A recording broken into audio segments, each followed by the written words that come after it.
तरह से टेंशन में रहता था। इसकी पत्नी आके मनाती थी, क्या हो गया जीत गया, भाग ससुरी टेंशन में लड़का सबको गुस्सा आता है तो किसी को नहीं पहचानता है, भले बाद में मना ले सो। आक्रमण कर दिया। कौन सा आक्रमण? कलिंग आक्रमण। यहाँ के राजा नंदराज, कौन थे? नंदराज। कलिंग आक्रमण कर दिया गया और कलिंग आक्रमण इतना भीषण आक्रमण था कि कलिंग का बच्चा बच्चा को काट दिया गया। मतलब बूढ़ा बच्चा किसी को नहीं देखा गया, सबको काट दिया गया कलिंग युद्ध में। अशोक का हृदय कलिंग युद्ध में मरे लाश को देखकर नहीं हुआ था, बल्कि अशोक का हृदय वहां पर महिलाओं की लाश और बच्चों की लाश को देखकर हुआ था। जो महिलाएं घर का काम करती है, जो युद्ध कभी नहीं कर सकती हैं, अगर उसे कोई काट दे, 5 साल 6 साल के बच्चे को अगर काट दिया जाए तो किसी भी व्यक्ति का हृदय पर पिघल जाता है। लोग दुश्मन के दुश्मनी जो होती है ना, तो दुश्मन के भी बच्चे को आदमी थोड़ा सा कहता है तो बच्चा है। यहाँ पे इतना नरसंहार हुआ, इतना काट दिया गया कि अशोक का हृदय पूरी तरह से परिवर्तन हुआ। युद्ध के मैदान में ही अपना तलवार छोड़ दिया था पूरी तरह से, एकदम क्या न लड़ने वाले हैं, क्या मिला हमको, हमारी सीमाएं थोड़ी और आगे बढ़ गई, लेकिन हम तो क्या हो गए, पूरी तरह से मानवता के नाम पर हम कलंक हो गए। कलिंग युद्ध ने अशोक का हृदय परिवर्तित कर दिया। पूरी तरह से टेंशन में रहता था। इसकी पत्नी आके मनाती थी, क्या हो गया जीत गया, भाग ससुरी टेंशन में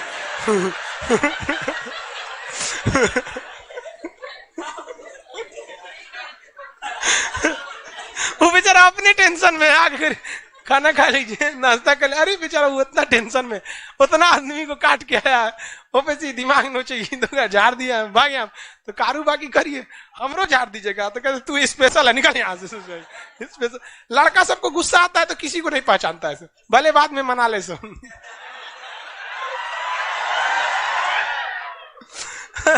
तो इसने क्या किया, पूरी तरह से, ये क्या लिखे जी, 261, एक छूट गया क्या, इधर लिख देंगे चलेगा?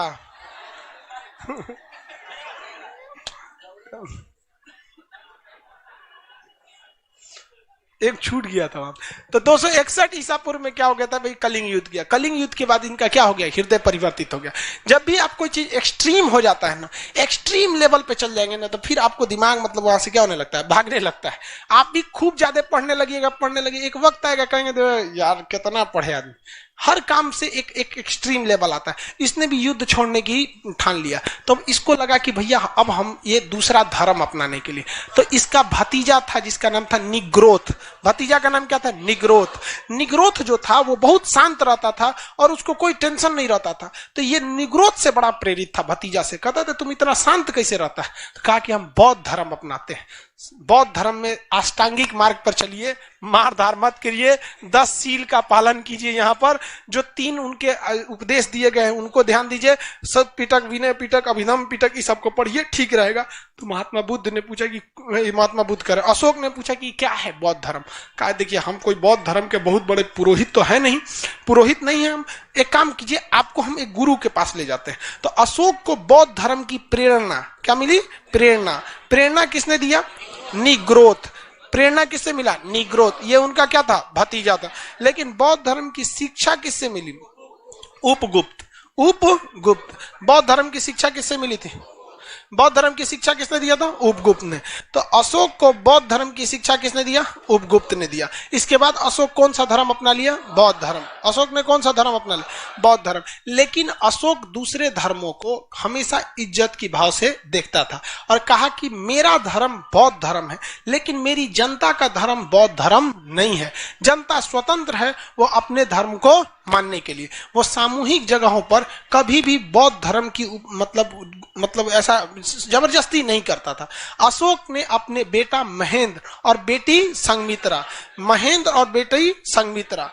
अशोक ने अपने बेटा महेंद्र और बेटी संघमित्रा को कहां भेजा था, श्रीलंका। तो बेटा महेंद्र और बेटी संघमित्रा श्रीलंका गई और इससे प्रभावित होकर श्रीलंका के सिंघली वंश के शासकों ने बौद्ध धर्म को अपना लिया और आज भी श्रीलंका में बौद्ध धर्म की ही अधिकता है। अशोक ने जितना बौद्ध धर्म को फैलाया उसने दूसरा किसी ने नहीं फैलाया था। अशोक ने बौद्ध धर्म को बहुत शालीनता से फैलाया, कोई जोर जबरदस्ती करके नहीं फैलाया था। अशोक जगह जगह पे संदेश देता था कि लोगों को अत्याचार न किया जाए और अशोक ने यह प्रण ले लिया जब बौद्ध धर्म अपनाया कि आज के बाद वो कभी भी हथियार नहीं उठाएगा। लेकिन अशोक के डर इतना ज्यादा था लोगों में, जब तक अशोक जिंदा था किसी की औकात नहीं थी वो कुछ कर सके, क्योंकि उनको पता था इन हाथों ने केवल हथियार छोड़े हैं, चलाना नहीं भूला है। किसी दिन अगर उठ गया तो फिर सबको साफ कर देगा यहाँ पे, क्योंकि लोगों ने इसे देखा था कश्मीर को निपटाते हुए, कलिंग का फाइल निपटाते हुए, इतना बुरा मारा जिसका कोई हद नहीं। लेकिन जब अशोक मरा था तो इसी के सिंहासन को लोगों ने उखाड़ फेंका था और इसके बाद कई वंशों की स्थापना होगी। तो अशोक ने अपने बेटा बेटी को कहां भेजा भैया? श्रीलंका में भेजा था, श्रीलंका में। और भारत में अशोक ने, इवन भारत के अलग अलग जगहों पे अशोक ने सोचा कि बौद्ध धर्म का क्या किया जाए? प्रचार किया जाए। तो बौद्ध धर्म के प्रचार के लिए अशोक के समय कौन सी बौद्ध संगीति की स्थापना? कौथी बौद्ध संगीति हुई थी? तीसरी बौद्ध संगीति कहां हुई? पाटलिपुत्र में। किसके देखरेख में? अशोक के देख। अशोक के समय में बौद्ध धर्म की तीसरी बौद्ध संगीति हुई। अशोक ने ईरान के शासक डेरियस, जो हखमनी वंश का था, ईरान का शासक का नाम क्या था? डेरियस, हखमनी वंश का शासक, उससे एक सीख लिया था अभिलेख लिखवाने का। तो अशोक ने क्या करना चालू किया? अभिलेख लिखवाना चालू किया। अभिलेख क्या होता है? पत्थर पर लिखा जाता है अभिलेख। अब ये पत्थर पर अभिलेख लिखने की परंपरा भारत में किसने चालू की थी? अशोक ने। अशोक बहुत ही विद्वान व्यक्ति था। वो जब भी शिलालेख को लिखवाता था तो उसमें एक चीज की ध्यान रखता था कि भाषा का ध्यान रखना है। अब बताइए, हम ही को अगर शिलालेख लिखना है या स्तंभ लिखना, बंगाल में लिखना है, वहां हिंदी में लिख देंगे तो बंगाल के लोग समझेंगे? हिंदी समझ जाते हो बंगाली? हम पढ़ने में दिक्कत होता है, ऐसे बोलते हैं तो समझ जाते हैं। हाँ, वो होता ही है। जैसे आप लोग को भी देखिए ना, उर्दू तो समझ जाते हैं।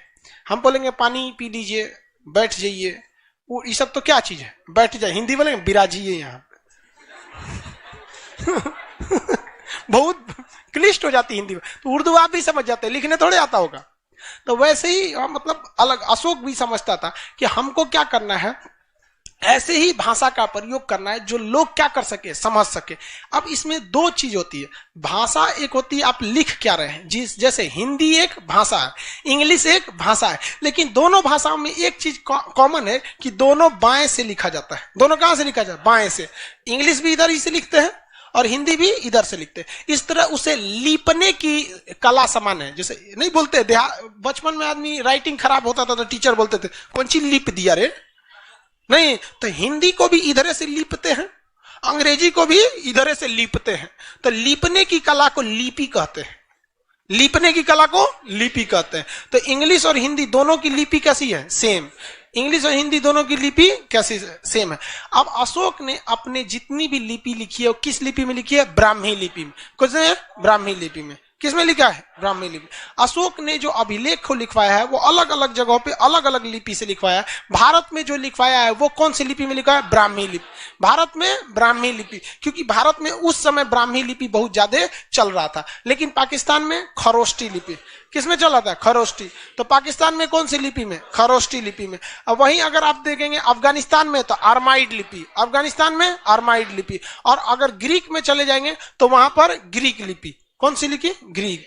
तो ब्राह्मी, खरोष्टी, अरमाइड और ग्रीक। भारत में बोलिए तो ब्राह्मी। भारत में कौन सी लिपि? ब्राह्मी लिपि को लिखा। पाकिस्तान में खरोष्टी लिपि, अफगानिस्तान में अरमाइड लिपि और ग्रीक वगैरह में ग्रीक लिपि। अशोक का सबसे दूर अभिलेख किस देश में मिला है? ग्रीक। अभी उस जगह पर हो गया है देश जिसका नाम है तुर्की। क्या हो गया है? तुर्की। तुर्की को उस समय एशिया माइनर कहा जाता था। क्या कहा जाता है? एशिया में। तो एशिया माइनर तक इसके संदेश लिखे गए हैं और बौद्ध धर्म के प्रचार के लिए इसने क्या लिखा है? संदेश लिखा है। लेकिन ऐसा नहीं है कि इसने केवल बौद्ध धर्म का प्रचार किया। इसने आदेश दिया था कि जो मेरे मतलब राजदूत हैं या जो मेरे कर्मचारी हैं वो ब्राह्मणों को न सताएं, ब्राह्मणों को न सताएं। जो ये बात बताता है कि अशोक धार्मिक रूप से सहिष्णु था। सहिष्णु का मतलब होता है सब में आस्था रखना, मतलब सबकी इज्जत करना। और एक होता है असहिष्णु। असहिष्णु मतलब हमरे सही है, बाकी मर जा ससुरा, तुम कचर के रख देंगे बाकी लोगों को यहाँ पर। तो भारत में अशोक के समय से ही धार्मिक रूप से क्या था? अशोक सहिष्णु था, यानी उस सारे धर्मों को बराबर लेकर चलता था।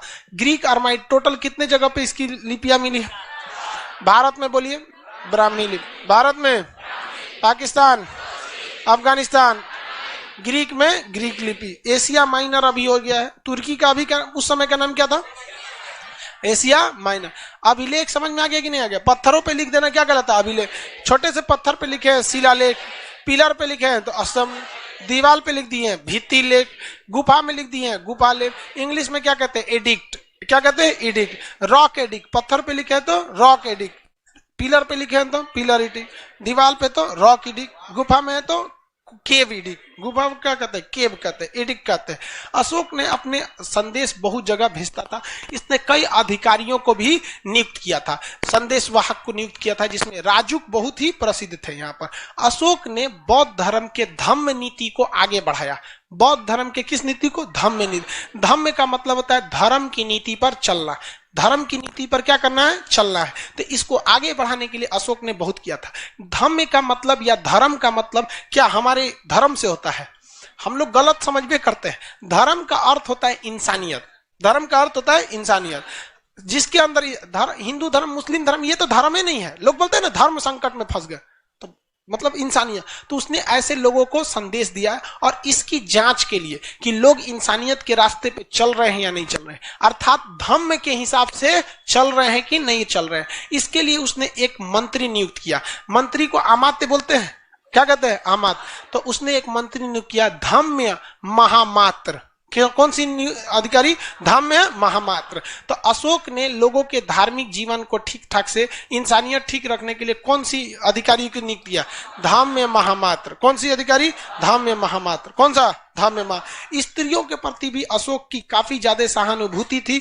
स्त्रियों की बहुत ज्यादा हत्या भी हो गई थी यहाँ पर, और बाकी इनकी 4-5 गो पत्नी थी सब वहां पर। तो स्त्रियों की देखरेख के लिए, उनकी स्थिति को जांच करने के लिए, जिस तरह आज के समय में महिला आयोग है, उस समय स्त्री महामात्र की स्थापना किया था अशोक ने। अशोक ने अपने ज्यादातर मतलब इसको संदेश को किसके माध्यम से फैला था? शिलालेख के माध्यम से फैला दिया था। अशोक ने कई अन्य भी काम किए थे, तीर्थ यात्रा कर इत्यादि को भी हटाया था अशोक। हालांकि अशोक ने कभी भी बौद्ध धर्म को किसी भी तरह का राजकीय धर्म घोषित नहीं किया। समझ में आ रहा है कि नहीं आ रहा? अशोक, किसी को कंफ्यूजन नहीं ना है? क्वेश्चन पूछा जाए?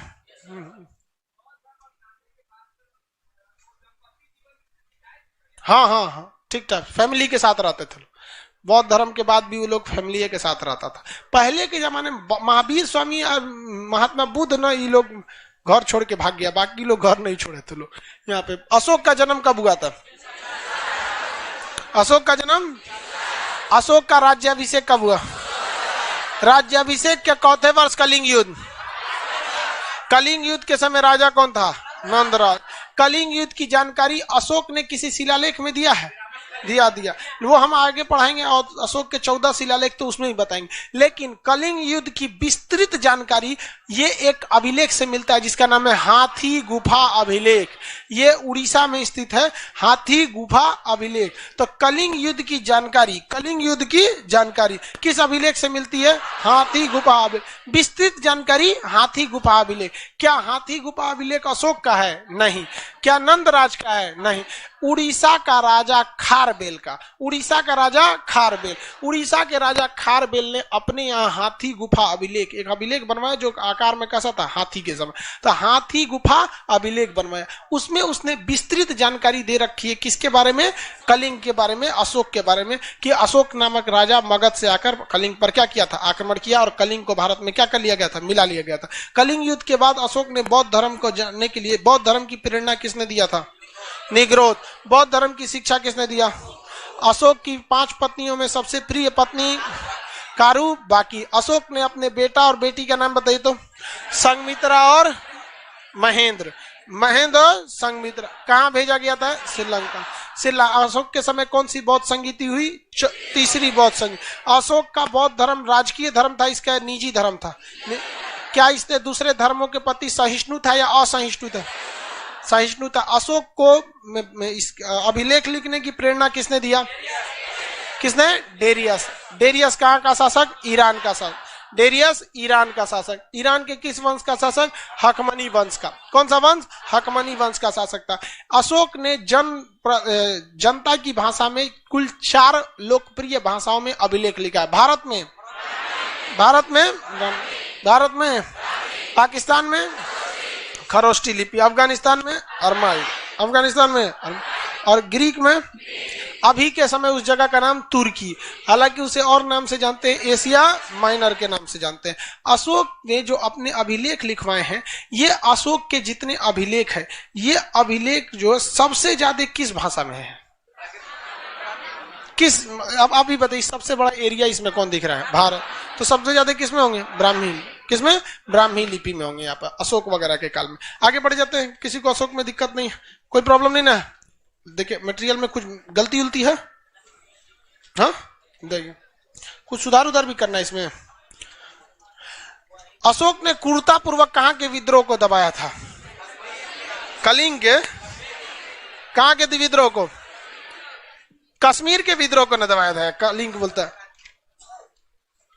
अब इसके बाद बच गया अशोक का मतलब शिलालेख, सैन्य व्यवस्था, अर्थव्यवस्था इत्यादि के बारे में देखते हैं। चलिए पकड़िए, अभी अशोक का मेनली अभिलेख वाला हिस्सा देखते हैं। देखो भाई, अशोक के जो अभिलेख थे, कलिंग कश्मीर को दबाया गया था जो विद्रोह बहुत क्रूरतापूर्वक था, और उसकी जानकारी किस पुस्तक से मिलती है? राजतरंगिणी से। अब अशोक के अभिलेखों के बारे में हम लोग समझते हैं। अभिलेख अशोक ने कई टाइप के लिखवाए, एक कुछ बड़े अभिलेख है, कुछ छोटे अभिलेख है। कुछ अभिलेख ऐसे हैं जो पिलर पे लिखे गए हैं, जिसे हम लोग स्तंभ लेख कहते हैं। तो अशोक के अभिलेख कई कैटेगरी में बटे हैं और कई भाषाओं में बटे हैं। अभिलेख में अशोक की सबसे बड़ी समस्या ये थी कि अशोक वगैरह की जानकारी, खोदाई वगैरह तो यहां हुई बाद में खोदाई हुआ और पत्थर पे कुछ कुछ लिखा हुआ संदेश मिला, तो इसको लिखने की सफलता जो मिली थी जेम्स प्रिंसेप को मिली। अशोक के अभिलेख लिखने की सफलता किसे मिली? जेम्स प्रिंसेप को। अशोक के अभिलेख लिखने की सफलता जेम्स प्रिंसेप को। लेकिन जेम्स प्रिंसेप को एक बात बहुत बड़ी समस्या आ गई, क्योंकि वहां कहीं भी अभिलेख पर अशोक नहीं लिखा था। दिक्कत, संदेश लिख दिया था, मैं मगध का राजा। अरे सोच रहे मगध का राजा, तो मगध में तो 75 को राजा होके गए सब, क्या पता कि अजात शत्रु का है कि बिंबिसार का है कि अशोक का है। नहीं ना कह सकते कि धनानंद का है, किसी का भी हो सकता है। वहां पे लिखा मैं मगध सम्राट, तो भैया मगध का सम्राट तो बहुत से लोग थे। प्रियदर्शी, मगध साम्राज्य में कोई प्रियदर्शी था ही नहीं और लिखता है मैं मगध साम्राज्य प्रियदर्शी। तो सब पढ़ने की, तो अभिलेख प्रिंसेप लिखेगा कैसे? लिखने की बोल दिए हैं। अरे वही बात है, लिखेगा थोड़ी ना। अशोक ने तो अभिलेख लिख दिया, लिखने की प्रेरणा किससे लिया था? डेरियस। उस लिखे हुए अभिलेख को कोई पढ़ ही नहीं पा रहा था, उससे पढ़ने की सफलता पहले किसे मिली? James Prinsep. उसी ने पढ़ा, और पढ़ने के बाद सबसे बड़ी समस्या क्या आ गई? उसमें क्या लिखा हुआ था? मगध सम्राट। हर जगह क्या लिखा था? मगध सम्राट। और बाकी कई जगह लिखा था मैं मगध का राजा प्रियदर्शी। लेकिन दिक्कत जानते क्या हो गया? हर जगह सुबूत उबूत मिलाया जाता है ना, कहीं कहीं से लिंक हो जाता है। बस एक जगह लिख दिया, राजस्थान में। राजस्थान में एक अभिलेख लिखा, वहां लिखा मैं मगध सम्राट अशोक प्रियदर्शी। तब कहते ओए ससुरा, जहां जहां प्रियदर्शी लिखल है ये है, कौन है? यही है। तो कहीं कहीं के अभिलेख में, टोटल अभिलेख में क्या अशोक के नाम लिखे गए? 3 नाम प्रसिद्ध है, एक प्रियदर्शी, एक मगध सम्राट। एक ही जगह क्या लिखा गया है? अब अशोक लिखा गया। अब इसके कई अभिलेख है, कुछ छोटे अभिलेख है, कुछ बड़े अभिलेख है, कुछ क्या है स्तंभ लेख है सब। तो इस सारे अभिलेखों को हम लोग अब इसको अलग से एक ही टाइप में पढ़ेंगे लोग। आज थोड़ा सा टॉपिक क्या हो जाएगा? चेंज टाइप का हो जाएगा। अभी तक तो राजा वगैरह देख रहे थे लोग, यहाँ पे बिंबिसार वगैरह देख लिए कि नहीं? इसमें किसी को दिक्कत नहीं है? एक बार इसको देखते हैं, फिर अभिलेख के बारे में। बिंदुसार किस धर्म को मानता था? क्या अशोक आया तो आजीवक संप्रदाय के साथ कोई भेदभाव किया? हम कैसे मान ले कि भेदभाव नहीं किया? हम कैसे मान ले? हाँ, अशोक आजीवक संप्रदाय की भी इज्जत करता था, क्योंकि ये गया में स्थित बराबर नाम के जगह पर कुछ पहाड़ स्थित है। जगह का नाम क्या है? बराबर। हालांकि वो बराबर है ही नहीं है, बराबर जगह पे क्या है? पहाड़ है। उन पहाड़ों पर गुफा बनवाया था। उस गुफा के कितने संख्या थे? 4। और किसे दे रखा था? आजीवक संप्रदाय।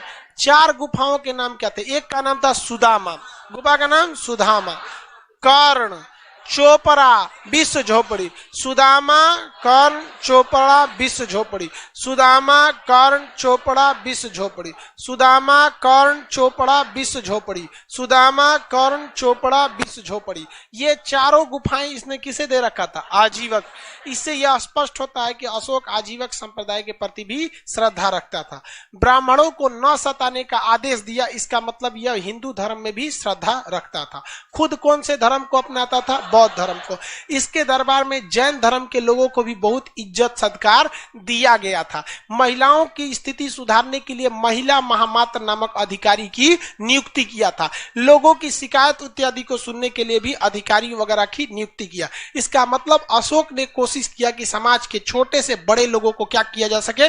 बराबर का दर्जा दिया जा सके। और अपने संदेश को फैलाने के लिए अशोक ने कई जगहों पर क्या रखा था? शिलालेख। और ये इसकी इंसानियत थी कि मगध का इतना प्रतापी योग्य शासक होने के बावजूद वो अपना नाम अशोक नहीं लिखवाता था। और यहाँ लोग एगो विधायक जी नाली बनवाते हैं तो नाली से पहले खुदवा के लिख जाते हैं स्वर्गीय फताना, स्वर्गीय नहीं जी, माननीय,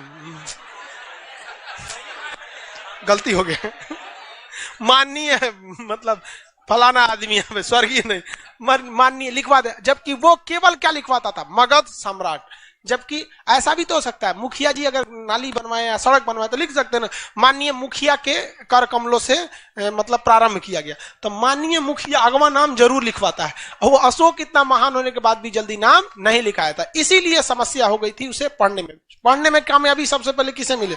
जेम्स प्रिंस। अब हमें क्या पढ़ना है? अशोक के शिलालेखों, स्तंभ लेख, छोटे लेख, बड़े लेख इत्यादि के बारे में अब हम चर्चा कल करेंगे।